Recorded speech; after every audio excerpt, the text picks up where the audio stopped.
Good afternoon, everyone. My name is Lihle Kulu. I would like to welcome you to our 2024 SONA webinars.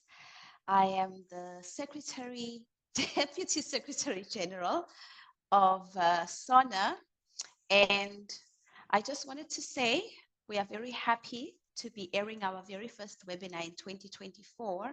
So welcome to our SONA webinar series. This is the first webinar we are going to be having for 2024, and there'll be many more other exciting topics that we're going to be sharing in this platform. And I am going to be your host for most of those webinars, hopefully. So today's topic is, why should I take care of my brain if I won't get any income from it? Brain awareness in the context of Africa. So the reason we decided to start with this particular webinar is because next month, actually, between the 15th of March to the 20-something of March, it's going to be Brain Awareness Week. And as African neuroscientists, we have faced many challenges concerning brain awareness. And this is why we thought, just before brain awareness kicks in, let's have a conversation. We're going to give a few points on brain awareness and the challenges, but please know that this talk or this webinar is meant to be more about a conversation with our community that we serve when it comes to brain awareness. And I'd like to take this time to just introduce my colleagues, Dr. Gladys Ngopai, who is from the University of Chang, Cameroon, Dr. China Orish, who is from University of Port Harcourt, Nigeria, and my other colleague, Dr. Siham Boad. Can we go to the next slide? Tandega, can we please go to the next slide? Okay, so a brief biography of my colleagues. Dr. Ngopai is affiliated with the department. Sorry, the previous slide, yes. Dr. Ngopai is affiliated with the Department of Animal Biology under the Faculty of Sciences in the University of Chang in Cameroon, as I've already mentioned. She completed her PhD sorry, Nina. Yeah, thank you. She completed her PhD in the University of Gwandera in Cameroon, and she did her postdoctoral studies with us actually at UKZN. She was absolutely a pleasant person to have around, very smart, very hardworking. She's currently an associate professor and acts as a chairperson for the Articles Evaluation Committee submitted for PhD defense at the Department of Animal Biology in the University of Chang. Her research interests include, but not limited to, the molecular basis of depression and associated cognition deficits in animal models, as well as anxiety and depression severity scale as comorbidities in epilepsy. She is a member of many brain research societies, as well as involved in the outreach activities of brain health. For example, Dr. Ngopai is a regional secretary of SONA.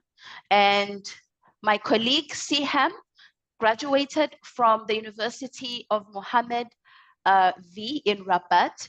She has a strong theoretical foundation in practical experience. She completed a notable internship at Trinity College in Dublin and was a Fulbright scholar in Columbia University in the city of New York. During her time in the United States, she authored research papers, presented at international conferences, and contributed to scientific projects. Her research focuses on melatonin's role in modulating diurnal variation of extracellular dopamine and explode dopamine release in kinetics in the striatal brain slice. Dr. China Orish is in the University of Nigeria, University of Port Harcourt, Rivers State in Nigeria. She is a senior faculty member, and she holds an MBBS and a PhD in anatomy.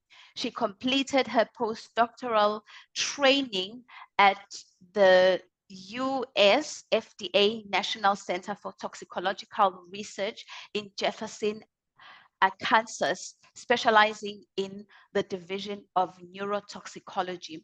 Her research focuses on mechanistic consideration in the beneficial role of neural antibodies in neurodegenerative diseases. Can I have the next slide, Thandeka? So what is brain awareness? Before we even continue with the next speaker, who's going to be Dr. Ngopai, and she's going to give us more information of what brain awareness is. Brain awareness is basically a week that a number of neuroscientists across the world use to bring awareness about different brain disorders, brain diseases, potential harm to the brain. For example, going to a high school or a primary school and telling young people about the potential harm that drug addiction and alcohol addiction can do to the brain. And so we decided, as I've already mentioned, to do this particular webinar in February, because next month we're going to be doing a lot of brain awareness. And actually, just to add, if you have an institution, whether it is a university or it is a high school or a primary school or an NGO, where you know that they would appreciate information on brain awareness, please do not hesitate to contact us. We will gladly come and visit your institution or link you up to your nearest brain awareness neuroscientist center that is near you. Can I have the next slide? So the reason behind coming together in this platform to speak about brain awareness is because as we're having a chat a couple of weeks ago, actually, with Dr. Ngopai, we realized that a lot of us Africans have a lot of challenges when it comes to sharing about brain awareness. Here you see a couple of images. One is Dr. Ngopai. Another, the one in the center, is actually me in Durban with our neuroscience team. And on the far right, it is Dr. Orish and her team. Actually, the lady wearing the denim there is actually me when I was much, much tinier. Nevertheless, life changes.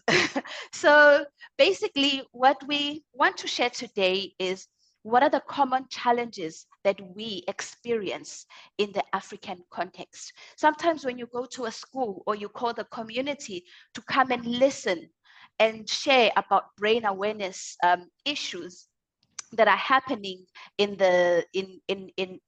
our community, you find responses such as, if there's no money involved, I'm not coming to attend. You know, and also not being taken seriously because we are not bringing any form of money into the community. We are asking the community to just come and hear information that can actually empower your brain, because the biggest commodity you will ever have is your brain. And so we need to find ways in how to bring brain awareness into our local communities so that our people can be able to live mentally healthy lives. So without wasting any more time, I'm going to hand over to my colleague, Gladys Ngopai, who's going to give us more detail about what is brain awareness, when was it founded, and why should we attend. Thank you very much for your time. We'll meet again when it's question and answer time. Thank you.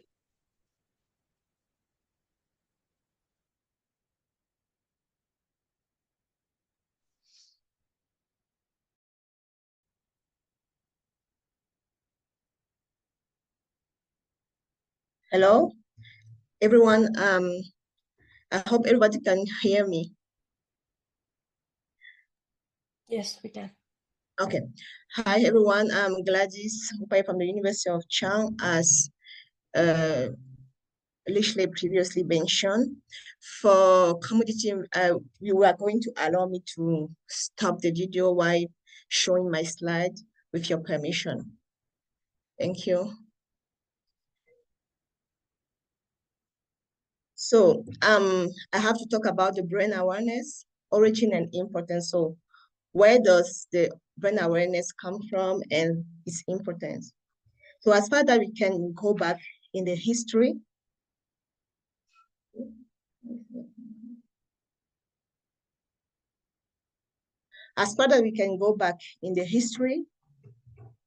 it begins with Mr. Charles Dana, a philanthropist who created the Dana Foundation in 1950 because of his interest in science. So in mid-1980s, the foundation identified the neuroscience as a new frontiers that need to have societal awareness and therefore gave support to public programs awareness. Later, the foundation formed the Dana Alliance for Brain Initiative and partnered with the European branch to spread the information.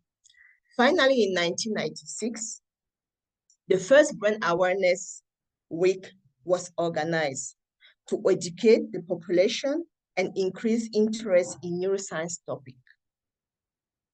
And today, these activities is present in at least 120 countries throughout the world. So why is it important to actually run a brain awareness? It is important to run brain awareness, to share information and Sorry, educate. Gladys. Sorry, Yes. Gladys. Yes. Your slides are stuck on one and they are not sharing. Can you please try and share? Again? Yes. Sorry, everyone. Yes, that's excellent. Now you can continue. Okay. So why is it important to run a brain awareness?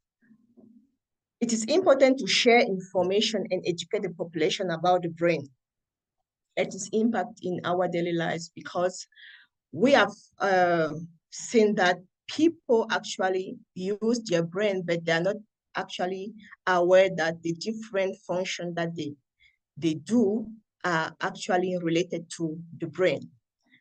So as we grow, the brain acquires powerful biological process that will serve as basic foundation of the brain. So exposure to event or new information that we acquire will contribute to build neural networks or synapse.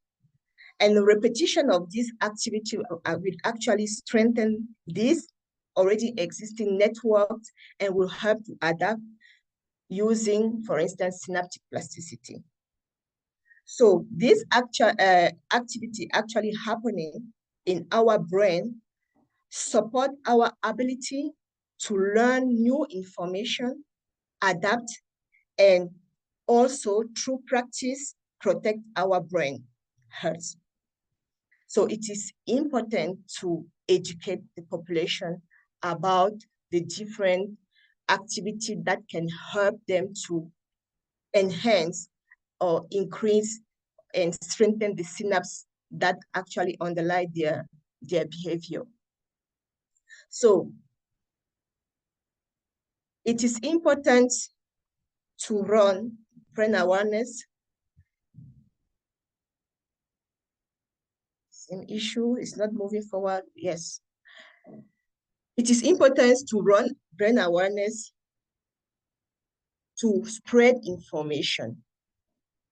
One thing that we also observe is that most of the times, the Brain Awareness Week, from the different activity that I've seen around the world, are most of the time concentrated in urban cities.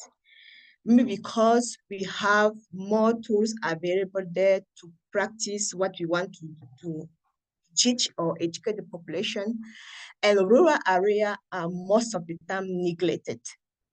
So it is important then to spread the information from the urban setting to the rural area, because those places don't have actually upgraded facilities actually to take care of the disease, any brain disease that they may have. So educating the population will actually help to prevent the occurrence of a brain disorder. Again, why actually discussing with people in the rural area, it is important to tailor the content of the information based on the local situation.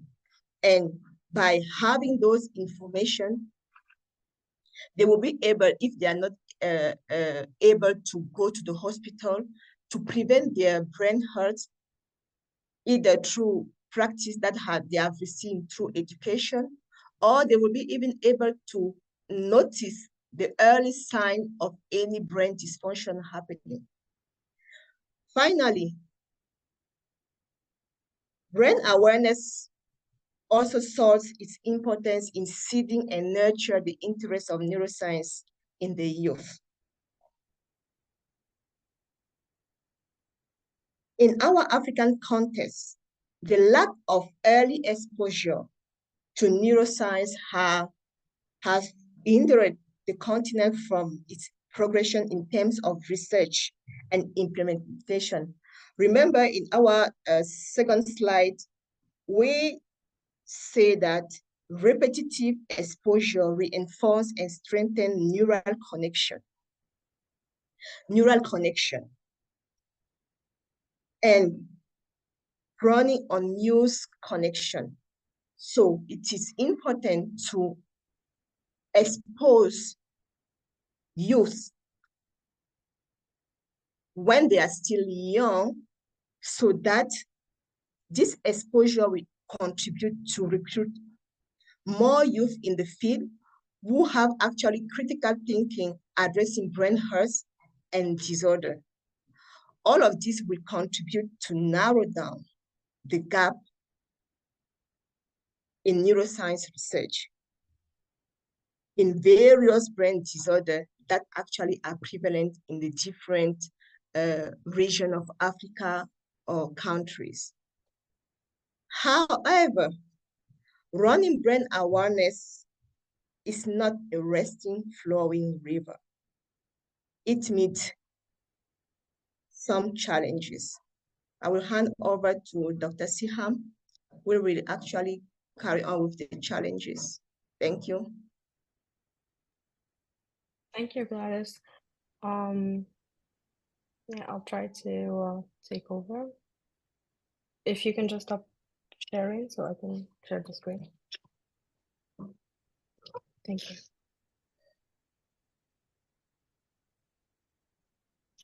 So hello everyone. My name is Siham, and I'll be taking over as Dr. Gladys mentioned. So I'll be talking mainly on the challenges that are being faced in Africa regarding the organization of the events, mainly brain awareness events. And in the beginning, I'll start off an overlook on the main challenges that are being faced by all the regions of Africa. And by that, I'll summarize them in 3 main points. And it has been previously picked up by my colleagues. So first will be the funding, and then we have a problem with the authorizations, and the last point, which will be remuneration. So by that, when we talk about funding in general, is we talk about a lack of sufficient funding, which also causes that we will have limited resources. And by that, it means that we will have issues in organizing events, having people involved, being able to have the right tools, reaching, as Gladys mentioned, as much as we can of the community. So having lack of funding influences not only the organization of the events, but also the efficiency of it, and how far that we can go with the main output is making people aware of what the brain is, what are the disorders, and how it can be affected, and how you can be aware of not only about you, but also about your family and your relatives. Next thing is, when you want to organize awareness events, mainly when it's a brain, you want to go to certain places, and mainly public places such as schools or hospitals, where you want to have the event so everyone will be able to attend. And for that, you need specific permissions, authorizations that require very long and complex bureaucratic procedures. And that causes that we have a very significant delay in the event. sometimes it just makes it very hard to move forward, to have things done smoothly. So this is, I would say, a very important challenge that definitely should be addressed, and as being faced all over Africa. It's not very specific to one country, one region. It's just being hard to get through the whole bureaucratic procedures in order to be allowed, for example, to organize an event in a public space. And next, which I would say loop back and roll back to the same point, it's funding, it's having the absence of monetary compensation or financial reward, or in other words, is it's hard to get people, as Lily mentioned earlier, it's hard to get people involved or want to be involved in an event if they're not going to get a reward out of it. People would say, if I'm not getting paid, and that's the main topic of today, is what if I'm not getting paid? Why would I be involved in the whole event in the first place? Why would I help organizing it? Why would I even care about what brain awareness is? Which makes it a bit harder to organize a whole thing, have people participate and attend, and getting the words outside to all people of the community, making them know that it's important to attend. So maybe to attract them, it would be interesting, I would say, to put certain tangible rewards. So that way you will push people to get more of an interest towards the topic, and that way it will make people come get involved in the organization, get involved in also the whole topic of what brain awareness is, letting the word go from person to another and being involved in the whole event, starting from the organization till the onset of it. I would say that summarize all of the main challenges, but each region has its unique side and unique challenges that either come with the territory or the language. And by that, I will move to I would call it as challenge that is country specific, and I will start with West Africa region that's being represented here by Nigeria, and we took the example of the main challenge that they are facing, which is engaging other people. And when I mean by engaging is we want older people to be involved in the organization and also attending the event. So it goes both ways, all right? So if we have older people, we find a way to attract them, to make them know how this event is very important and very interesting. They're going to help in organizing it, probably giving a different perspective than the youngest people, making the content, I would say, adapted towards older people. And that way you will attract a different type of audience. It will make the information go wider, reach a lot of people, and also it will make them help get other people to attend in order to be aware of a lot of disorders that affects mainly people that are age advanced, I would say, either neurodegenerative disorders or strokes or stuff that will affect your brain. And if you don't, for example, have neurodegenerative disease, you have to attend in order to be aware what if one of your family member or a neighbor or someone is going through that, so you can be able to help within the community. That's one side. Moving to North Africa and mainly Morocco as a representative, we're gonna talk about another different challenge, I would say, is what would summarize in the language barrier. And when we say that is mainly because I need to bring to your attention that in North Africa, there are different dialects, different languages that are being spoken within the same country. And that makes it harder to organize one event and reach all of the community. Because if you do it in a language that is not Arabic in the first place, it makes it harder because not everyone speaks that language, for example, English or French. If you go beyond that, you have people that are illiterate, so they cannot even read. So for that, you have to adapt the topic, make it with graphics or something that will still attract them. You will still get the awareness there. They will know what you're talking about, what the event is about. So you're adapting it and modeling it in a way that it will reach all the type of audiences, either Moroccan Arabic speakers or illiterate people. So that's something that is being faced as a challenge in North Africa. Next, we move to the southern part of Africa, and here it's a challenge that is being faced in South Africa, which is or can be summarized in inadequate planning. And by that, when I say that, is having hard time meeting the deadlines. The problem here is we have, I would say, lack of a very good coordination. So sometimes we don't know when we should start, so we usually end up starting late, not having time, and we're getting very swamped at the end. and that way you cannot meet deadlines perfectly. So you do things, and sometimes things are not done efficiently, so you're not getting the message out there as it should be. So for that, having more planning, having an idea about, procedures that may take long, as mentioned earlier. For example, lack of funding means that you will have lack of people that will help, so that should be taken care of. Also being aware that some procedures, for example, if you want to hold it in public school, you're not going to get the permission right away. So we have to plan that maybe it will take weeks longer than expected. So all this taken into consideration will help avoid this inadequate planning in order to meet deadlines and have the event done as successful as possible.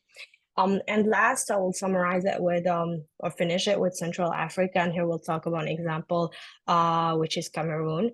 Cameroon is facing a challenge of recruiting dedicated people. It's the problem, not only recruiting people and having people helping organizing, but having people that are passionate about this, that knows the topic and willing to help and go a little bit beyond the limits in order to get the message out there. Because the idea behind all of it is to be able to help people know about the brain and be aware of the different disorders and other stuff.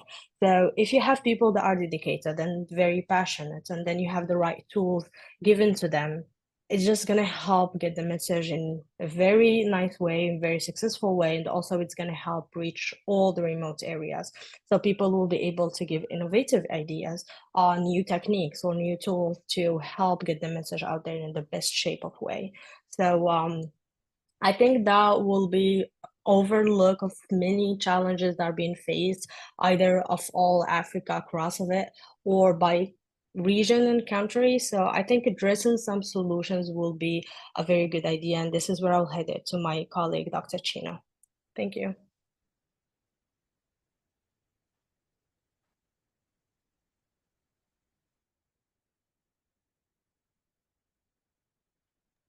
Thank you very much, Siham. I have given a buzz to Dr.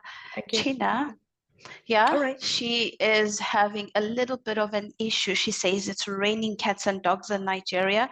So she is having challenges with audibility, but she's coming in. She's going to share her screen just now.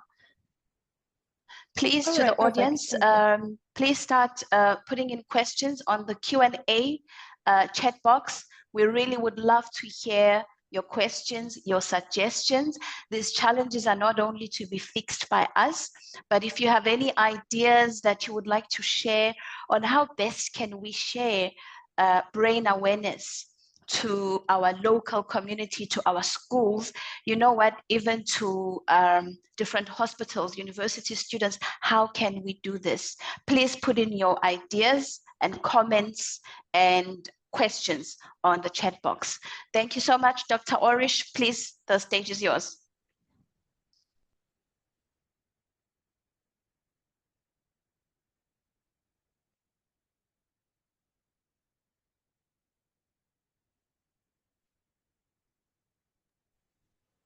Okay, I'm very, very sorry. It's raining heavily here, so I hope you guys are hearing me. I didn't hear anything at all, but I pray that the guys are hearing me. So good afternoon, good evening, good morning.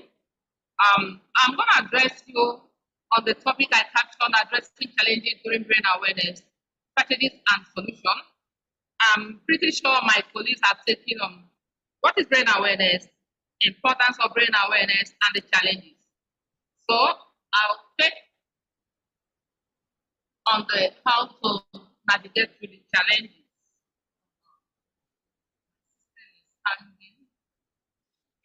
Okay, by way of introduction, challenges are inevitable. Challenges are inevitable as parts of life, ingredients of success. So to overcome them, one must wear the garments of creativity, proactivity, resourcefulness, and with now attitude. We don't have to give up.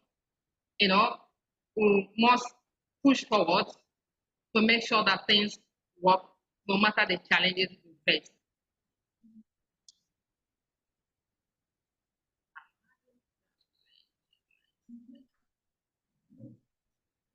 So having said that, I'm going to walk us through these strategic points in order to navigate challenges we face when we are planning brain awareness. This as a result of a track record, practical examples.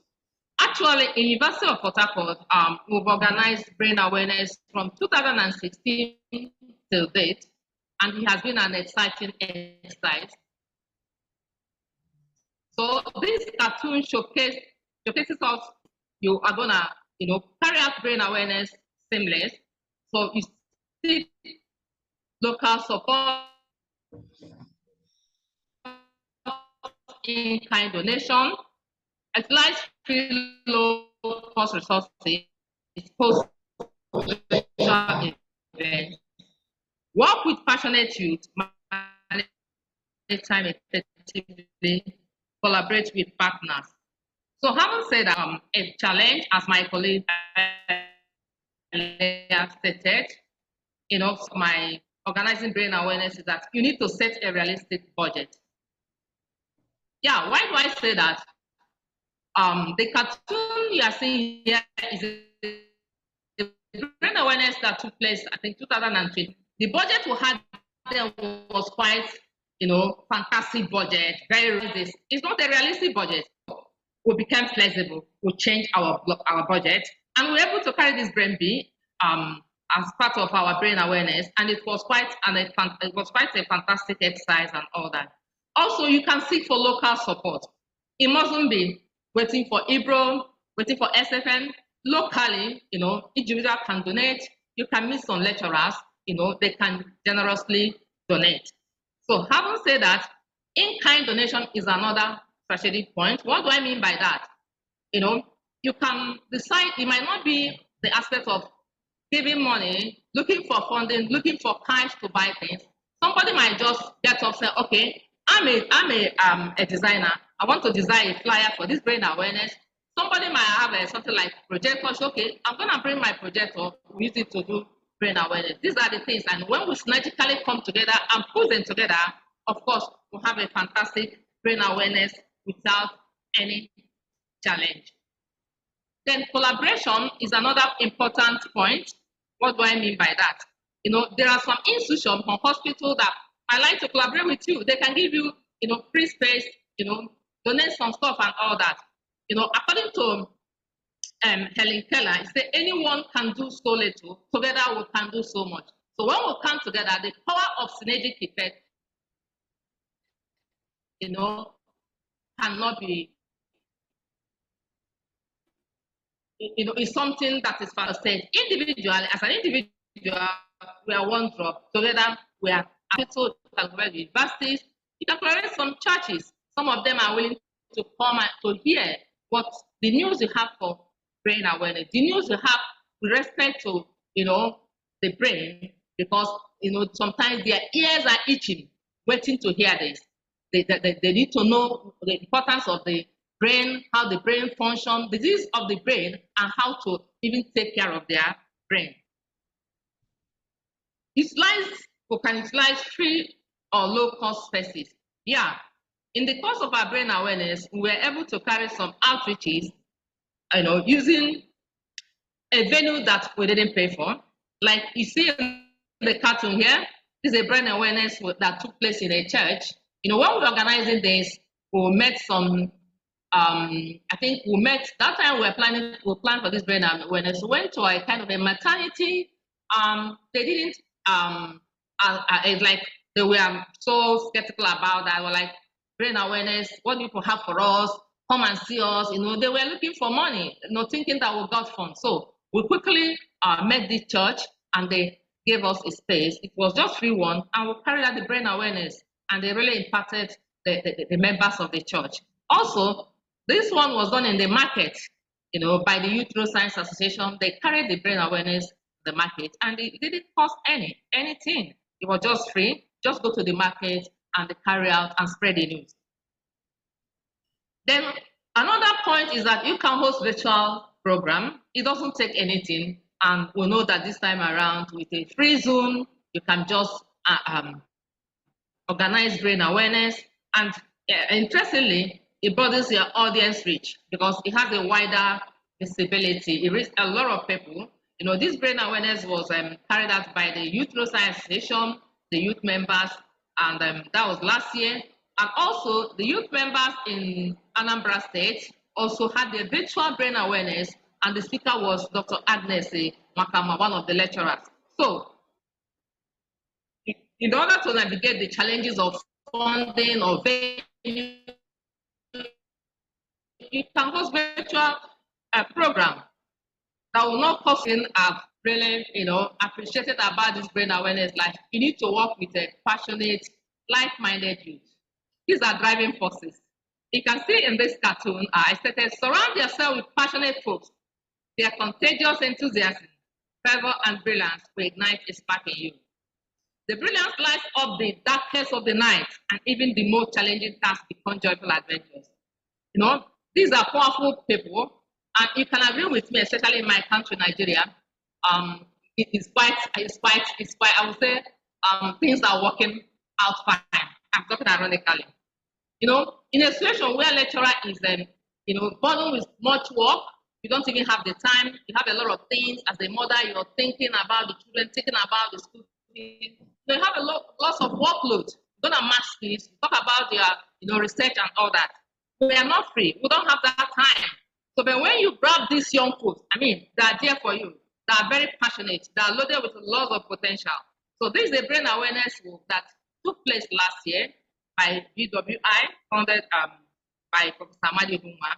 The folks you are seeing here are just youth members of Youth Neuroscience Association. And also, this one is they participated in the brain awareness 2020, I think 2020 or 2019, when we had 2019 is this year, when we had a brain bee, and it was quite a fantastic one because these guys are very passionate. Another thing that will happen, challenge is time. Time management. How do we navigate this through this? As I earlier said, we faced a lot of loss of work. We have lots to do at a time. So Jim Rohn said that the best kept secret of the rich is not genius or brilliance, it's the management of time. How do you manage your time? It's high time with delegated responsibilities. You cannot do it alone. You collapse. The stress is too much. Make use of technology. You limit meetings. You can just imagine you are trying a brain awareness, you plan it for 2 months, 3 months. It doesn't make sense. And you gather folks for hours and 3 hours. What are you guys discussing? The best thing, you can just put a WhatsApp call, virtual meeting, 30 minutes. Delegate, you guys, you are in charge of social media, you are in charge of transportation, and it becomes a fantastic and synergic, work. You don't have to,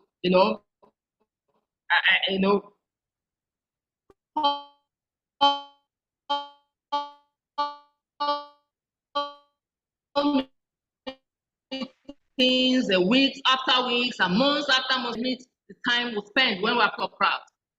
I learned it from my mentor, Professor Amadi Ehunwa. China, don't wait for crowd. And actually, I don't wait for crowd. I'm sorry, if I'm planning something, I don't wait for crowd.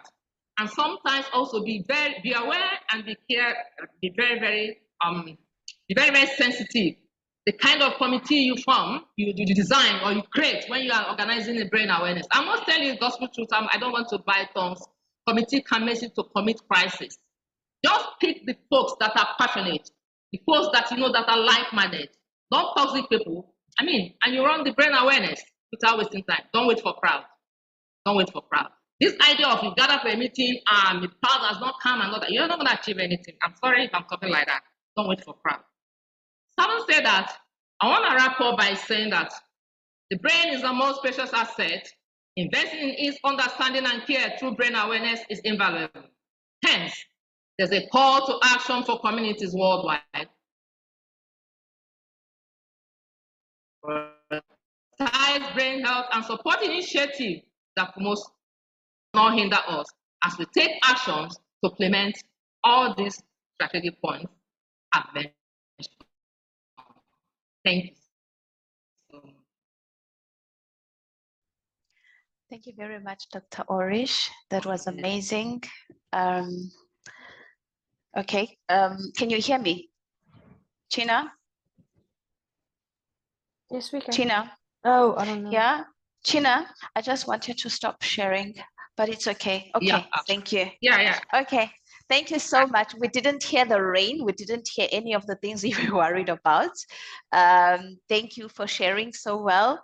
I took in a number of points that I thought were really powerful, like the importance of moving with those people who want to move, speaking to the community, and finding other businesses that can assist you with other things other than money, because sometimes we think to contact a business we only need to seek funding, but actually we can even ask for free printing, free this, whatever the business can actually offer us. Do we have any questions? Do we have any comments?